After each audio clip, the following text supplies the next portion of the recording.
જય ભારત મિત્રો. ફિઝિક્સની અંદર લાસ્ટ ટાઈમ આપણે મોશન ઇન અ પ્લેન એવું ચેપ્ટર સ્ટાર્ટ કર્યું હતું. એની અંદર સૌથી પહેલાં તો મેં તમને વેક્ટર અને સ્કેલર ક્વોન્ટિટી વિશે સમજાવ્યું હતું, અને વેક્ટર અને સ્કેલર ક્વોન્ટિટીનું ખતમ કર્યા પછી આપણે લોકો વેક્ટરના અલગ અલગ નિયમ હતા તે બધા જોયા. મીન્સ કે વેક્ટર એડિશન, સબસ્ટ્રેક્શન, વેક્ટર એટલે શું એના એ બધું.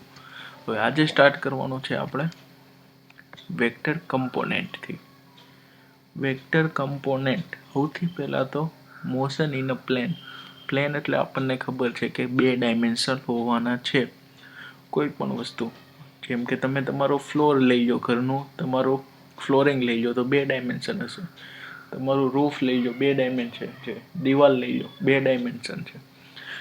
તમારા ફોનની સ્ક્રીન લઈ લો, એક્સ અને વાય 2 ડાયમેન્શન છે. જ્યારે 3D ની અંદર વસ્તુ હશે ત્યારે એક્સ, વાય અને ઝેડ 3 ડાયમેન્શન હશે. હવે જોવાનું છે વેક્ટરના કમ્પોનેન્ટ. તો 2 કમ્પોનેન્ટ આવે, બીકોઝ કે 2 ડાયમેન્શન છે એટલે આને કમ્પોનેન્ટ કહીએ અથવા તો પ્રોજેક્શન કહીએ, બંને ચાલે. હવે ધારો કે અહીંયા કોઈ આપણો વેક્ટર છે. આ સૌ પ્રથમ તો આ એક્સ અને વાય પ્લેન છે આપણું. આ એક્સ એક્સિસ, આ વાય એક્સિસ, એટલે આપણું જે પ્લેન છે તે કયું છે? X Y plane. હવે એક્સ વાય પ્લેનની અંદર કોઈ વેક્ટર છે. ધારો કે અહીંયાથી ઓરિજિનમાંથી ઈવડો ઉદ્ભવ થયો છે અને આ કોઈ આપણો વેક્ટર છે એ. તો હવે ખાસ ધ્યાન રાખવાનું છે કે એંગલ છે તે કઈ એક્સિસ સાથે છે? તો કે એક્સ એક્સિસ સાથેનો એંગલ આપણને ખબર છે. એંગલ આપણને એક્સ એક્સિસ સાથેનો ખબર છે. તો હવે આના 2 કમ્પોનેન્ટ પડશે, મીન્સ કે એનું થશે પ્રોજેક્શન. ધારો કે આ વેક્ટર છે, અહીંથી સ્ટાર્ટ શો છે અને અહીંયા સુધી છે. તો આને આપણે ઉપરથી જોશું, મીન્સ કે અહીંયાથી જોશું, અહીંયાથી ટોપ વ્યૂથી જોશું તો આપણને વેક્ટર કેવો દેખાશે? અહીંથી અહીંયા સુધીનો દેખાશે. એનો પડછાયો અહીંયા સુધી પર છે. અહીંથી તમે લાઇટ એને આપો છો, અહીંથી આપણે એની ઉપર લાઇટ પસાર કરીએ છીએ તો એનો પડછાયો એક્સમાં અહીંયા સુધી દેખાશે. સેમ આ બાજુથી હું એને લાઇટ આપું છું અથવા તો આ બાજુથી જોઉં છું તો એમાં મને વાય એક્સિસ ઉપર એનું આટલું પ્રોજેક્શન જોવા મળશે. ક્લિયર છે પ્રોજેક્શન ક્યાં અને કેટલું જોવા મળશે?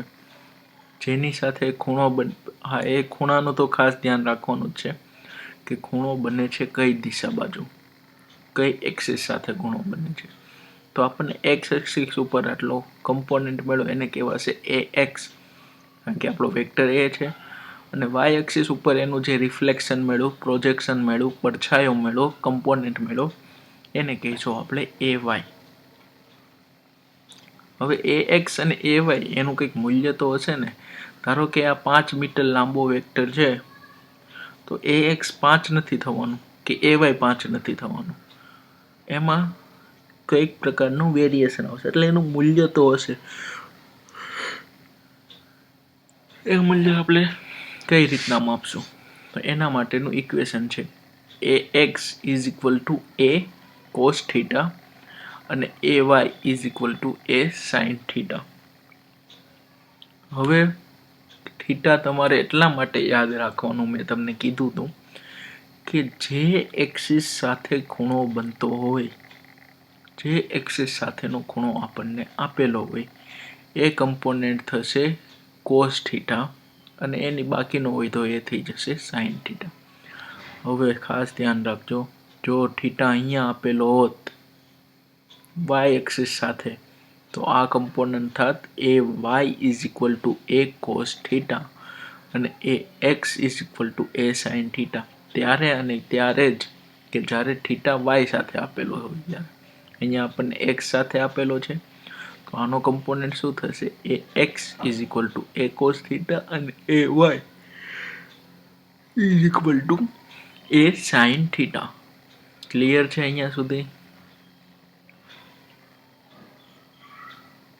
ચાલો તો હવે જોઈએ આપણે આગળ. હવે 2 થી ઝાઝા બધા વેક્ટરો મિક્સ છે તો એના માટે શું કરશું? ધારો કે આ એ અને સી એક જગ્યાએ છે, તો આપણે અહીંયા કોઈ એક એક્સિસ તો ગમે ત્યાં ફેરવી શકીએ. આને ઓરિજિન તરીકે કન્સિડર કરી લઈએ. તો આ કમ્પોનન્ટ થઈ ગયો એનો એ વાય, અને અહીંયા છે અહીંયા સુધી પણ છે એ થઈ જશે એ એક્સ. હવે થીટા આપણને આ ખબર હોવો જોઈએ. સેમ બી, તો બીને માટે અહીંથી એક્સિસ વિચારીએ આપણે, તો બી વાય અને બી એક્સ મળશે. હવે સી, તો સીને માટે અહીંયાથી એક્સિસ ફરીથી વિચારીએ, તો સીનું પ્રોજેક્શન સી એક્સ અને આ સીનું વાયની ડાયરેક્શનમાં પ્રોજેક્શન એટલે સી વાય. જે હોય ને જ્યાં એનું ટેલ પૂરી થતી હોય ત્યાંથી આપણે શું કરવાનું છે, એને ઓરિજિન માનીને નવી એક્સિસ વિચારવાની છે. હવે તમે જ્યારે ફર્ધર સ્ટડી કરશો ને ત્યારે તમને બે વસ્તુ મળશે. ફર્ધર મીન્સ કે તમે કોઈ એન્જિનિયરિંગમાં જશો ને તો એની અંદર આપણને ફર્ધરમાં એવું કે ગ્લોબલ એક્સિસ અને લોકલ એક્સિસ એવા બે શબ્દો ભણવાના આવશે. હવે છે લોકલ એક્સિસ. તો લોકલ એક્સિસ એટલે શું? ધારો કે આ એ કમ્પોનન્ટ આપણે અહીંથી લીધો, તો એના માટે આપણે અહીંયા એક્સિસ એની વિચારી લીધી, ધારી લીધી, એઝ્યુમ કરી લીધી. તો એ આ કમ્પોનન્ટ માટે એની કઈ થઈ લોકલ એક્સિસ. પરંતુ આખા સિસ્ટમ માટેની એક્સિસ કઈ છે, જે આપણને પહેલેથી મળેલી છે તે, તો એ થઈ જશે ગ્લોબલ એક્સિસ. હવે આ લોકલ એક્સિસમાંથી જે આપણને કમ્પોનન્ટ મળ્યા ને એને ગ્લોબલ એક્સિસ ઉપર ફરીથી કમ્પોનન્ટ પાડવાના, અને આપણને ફાઇનલ વેલ્યુ મળશે, જે તમારે અત્યારે શીખવાનું નથી. અત્યારે તો ખાલી લોકલ એક્સિસ પ્રમાણે કઈ રીતના કમ્પોનન્ટ પાડવા તે જરૂરી છે.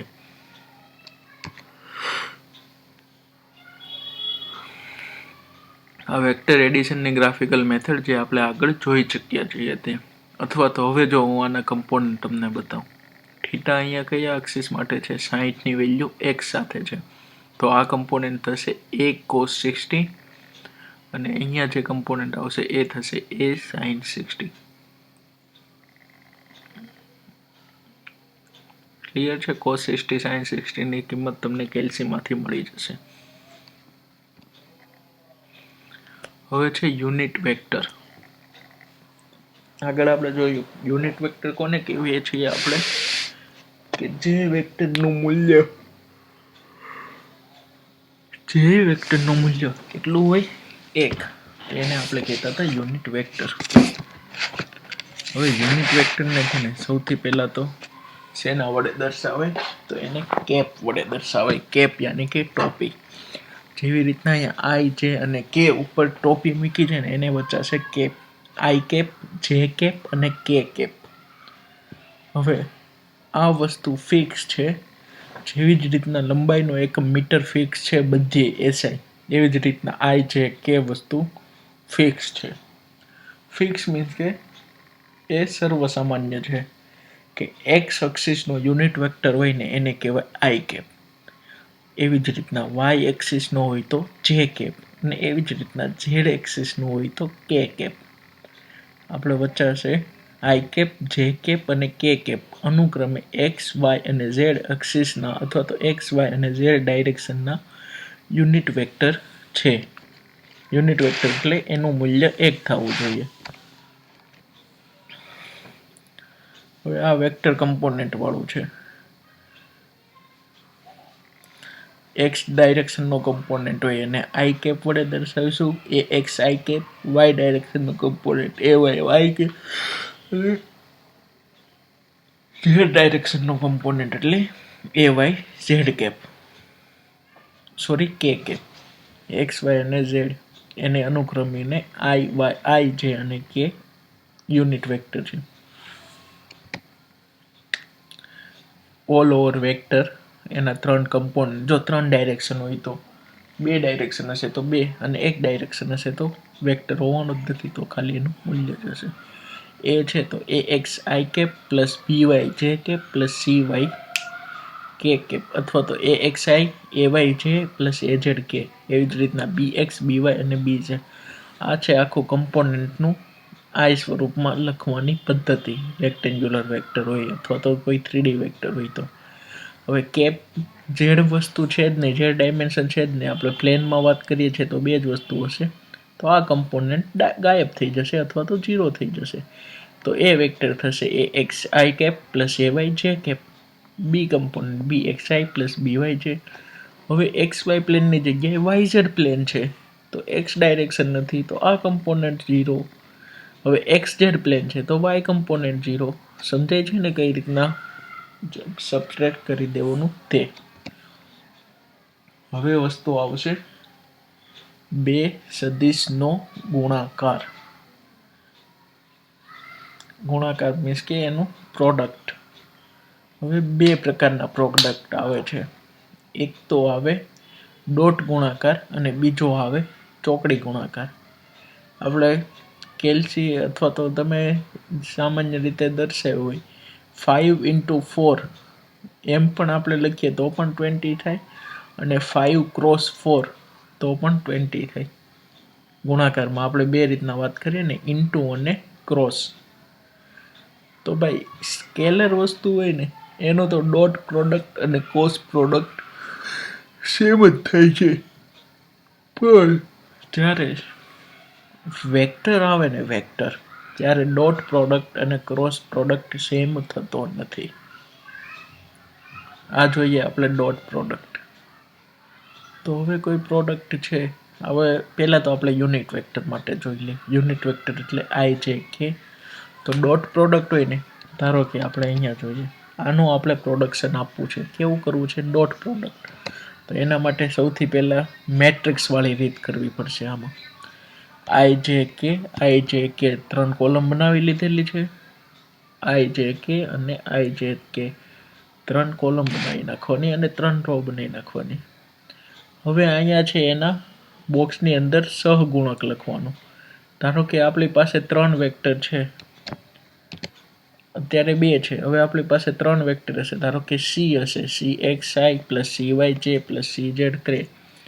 3 વેક્ટર થયા. તો આના સહગુણકો તો એ કયા થશે? અનુક્રમે A X A Y A Z, B X B Y B Z, C X C Y C Z.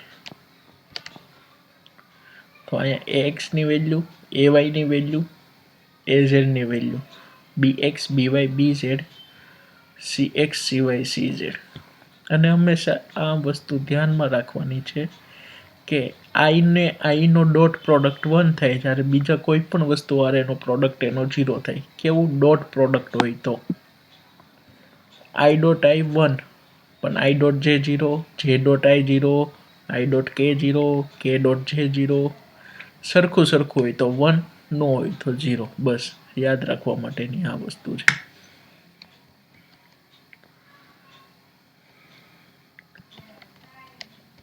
અથવા તો બીજું ડોટ પ્રોડક્ટને આ રીતના દર્શાવ્યો કે એ ડોટ બી આપણને કીધું છે 2 ડાયમેન્શનની અંદર હોય તો. આ જ્યારે 3D વસ્તુ હોય ને, 3 ડાયમેન્શનની અંદરની વસ્તુ હોય ને, ત્યારે આ રીતના.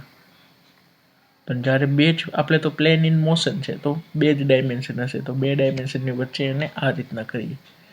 એ ડોટ બી આખા વસ્તુનો આપણને ડોટ પ્રોડક્ટ કીધો છે, તો એ બી કોસ થીટા, જ્યાં theta is equal two 2 dimension અથવા તો 2 વેક્ટર વચ્ચેનો એંગલ થશે. નહીં કે એક્સ ડાયરેક્શન આરેનો એંગલ, પણ 2 વેક્ટર વચ્ચેનો એંગલ. એ થશે આપણું A dot B is equal to A B cos theta. ને આ 2 ડાયમેન્શન માટે છે, પણ ધારો કે વધારે હોય, એક કરતાં વધારે 3 વસ્તુ આવી ગયું, તો આ પોર્શન, આ વસ્તુ, અને આ વસ્તુ તમે પછી મેટ્રિકની રીતે સોલ્વ કરવાનું રહેશે. અથવા તો મેટ્રિક સોલ્વ કરતાં આવડતું ન હોય તો તમે ડિટર્મિનેટની રીતે પણ કરી શકો, જે તમે મેથ્સની અંદર ભણતા હશો. A X B X plus A Y B Y plus A Z B Z, આ એનું થશે મૂલ્ય થશે આખું. ને આ ઉપરનું છે તે આપણને છે vector. The dot product multiply the portion of the A that is the parallel to B with B. AX plus BY, AX BX plus AY BY plus AZ BZ. આ છે એની નંબર માટે, અને 2 ડાયમેન્શન હોય તો AB cos theta. હવે વસ્તુ આવશે cross product. તો જેવી રીતના ડોટ પ્રોડક્ટમાં સેમ હતું તો મૂલ્ય આવતું હતું 1, બાકીના આરે આવતું હતું 0. પણ ક્રોસ પ્રોડક્ટની અંદર શું હશે? સેમ ટુ સેમ હશે ને, આઈ ડોટ આઈ. આઈ ક્રોસ આઈ સોરી, તો એનું વેલ્યુ 0 અને બાકીનું જે હશે ને તેનું ક્લોકવાઇઝ પ્રમાણે ચાલવાનું. એવી રીતના કે આઈ જે કે એમ ક્લોકવાઇઝ પ્રમાણે હાલે. તો આઈ ક્રોસ જે કે થઈ જશે, જે ક્રોસ કે આઈ થઈ જશે. પછી આઈ ક્રોસ કે કરવાનું હોય એટલે કે ક્રોસ આઈ આવે તો એ આવશે માઇનસ જે, કારણ કે આઈ માંથી કે ઉપર જઈએ તો જે વચ્ચે રહી જાય તો જે આવશે માઇનસ.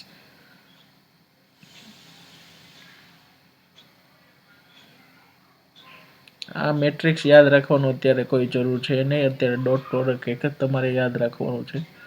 હવે બીજી વસ્તુ, ધારો કે જો આ એવું ક્રોસ પ્રોડક્ટ ડોટમાં શું હતું, એ બી કોસ થીટા હતું તો અહીંયા આવશે સાઇન થીટા, અને ઓલામાં શું હતું, A X B Y X B X plus A Z B Z plus C plus A Y B Y એ ટાઈપનું હતું. તો આની અંદર ફરીથી મેટ્રિક્સ સોલ્વ કરવો પડશે તમારે. A X B Y minus B X A Y I cap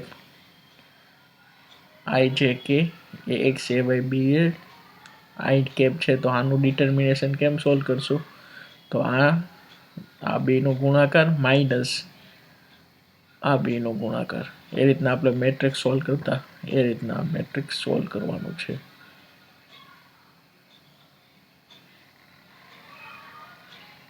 આ થઈ ગયું એનું ક્રોસ પ્રોડક્ટ.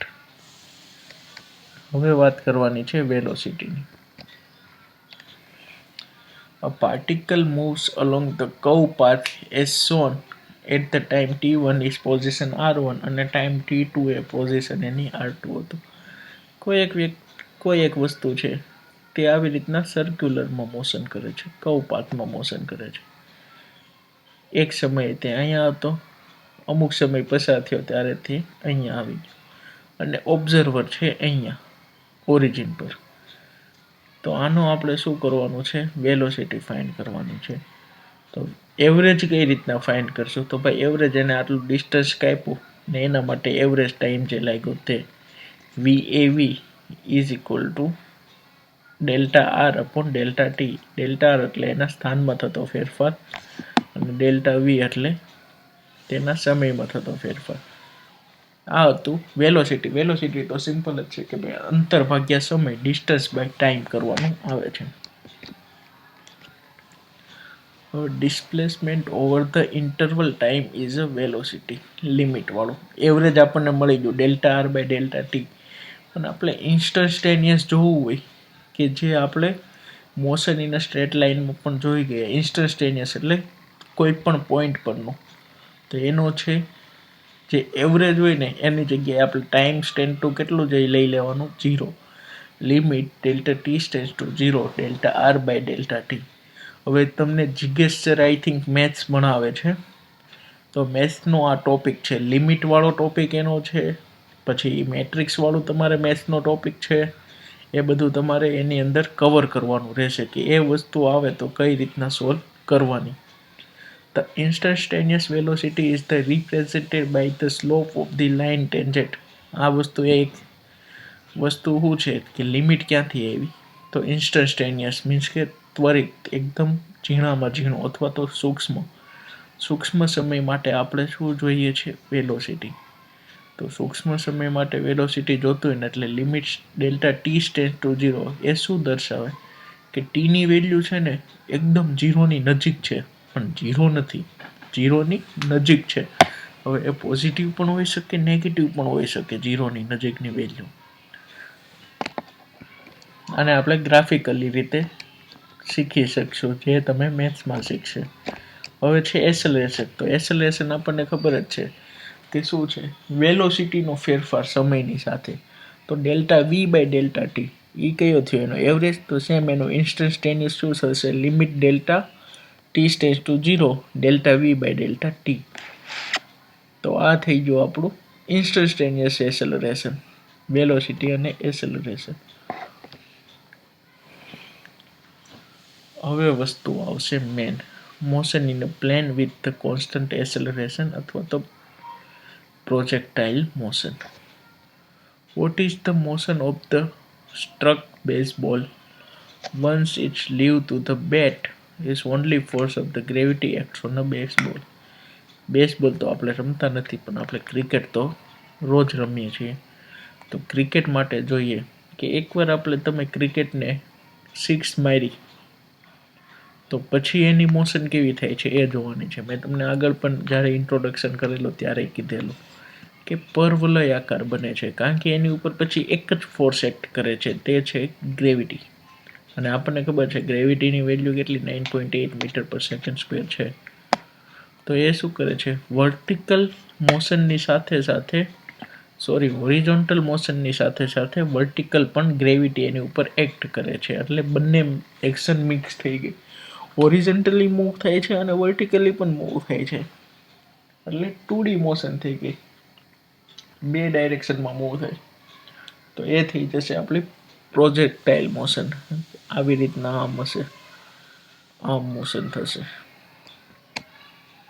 આવી મોશન હશે. અહીંથી તમે બોલ ફટકારો છો, સિક્સ મારો છો અથવા તો કેચ આવે છે જે છે તે, પણ બોલની મોશન આવી થશે. હવે બોલની મોશન આવી થાય છે ને એટલે એનું અલગ અલગ પોઈન્ટ પ્રમાણે એની વેલોસિટી અને એનું ડાયરેક્શન અલગ અલગ થાય. ધારો કે આ પોઈન્ટેથી બોલ ઊંચો જતો હતો, આ પોઈન્ટે થોડોક નીચો આવ્યો, આ એક પોઈન્ટે સ્ટ્રેક થઈ જશે, એક પોઈન્ટે પછી નીચે ગતિ કરવા લાગશે. તો આ વસ્તુ થઈ ગઈ પ્રોજેક્ટાઇલ મોશન, કે જે તેનું શું થશે, વેલોસિટી અને એની ડાયરેક્શન, વેલોસિટીની ડાયરેક્શન ચેન્જ થશે.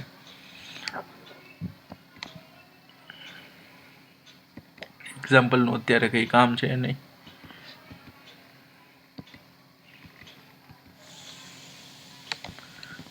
બસ અત્યારે તો બસ આટલું જ ધ્યાનમાં રાખવાનું છે કે પ્રોજેક્ટાઇલ મોશન એટલે શું અને કઈ રીતના એની મોશન હોય. ગ્રાફ પૂછાય તો એક્ઝામ્પલ આપણે ગણવાનું નથી અત્યારે, કારણ કે આ તમારા સિલેબસમાં પ્રોજેક્ટાઇલ મોશન પણ નથી.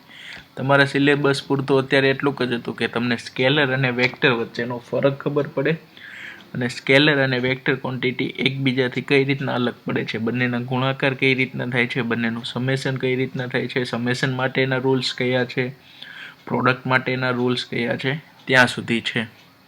તો અહીંયા આપણે ફિઝિક્સનો સિલેબસ પણ ખતમ થાય છે. કેમેસ્ટ્રીનો તો ઓલરેડી ખતમ થઈ જ ગયો છે, હવે ફિઝિક્સનો પણ પૂરો થાય છે. અને હવે તમારે ધ્યાન દઈને બરોબર મહેનત કરવાની છે એક્ઝામ માટે. અને કોઈ પણ એવી વસ્તુ હોય કે તમને નહીં આવડતી હોય એવો ટોપિક, તો મને ઇન્ફોર્મ કરજો, આપણે ફરીવાર એનું રિવિઝન મારજો. તો જય ભારત.